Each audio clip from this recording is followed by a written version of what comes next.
अहमदनगरच्या उड्डाणपुलावरून Eicher tempo थेट उड्डाणपुलाच्या खाली पडल्याची घटना जी आहे ती घडलेली आहे। त्यामुळे एकच खळबळ जी आहे ती उडालेली आहे।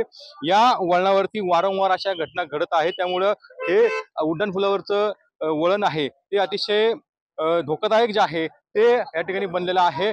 चांदणी चौक परिसरात जो आहे ही घटना घडलेली आहे। खाली थेट संभाजीनगरकडून येणारा जो आयशर टेम्पो जो आहे तो ह्या वळणावरून हे जे बॅरिगेट लावलेले आहे त्या तोडून थेट हा टेम्पो जो आहे तो पुलाखाली कोसळलेला आहे।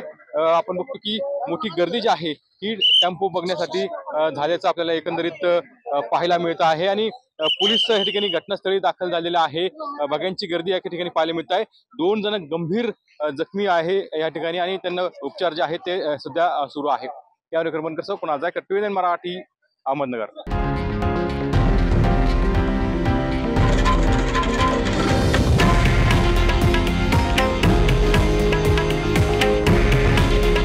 हे आहे देशातील नंबर 1 न्यूज नेटवर्क आणि आपण पाहत आहात TV9 मराठी। काळजी तुमची, हित महाराष्ट्राचं।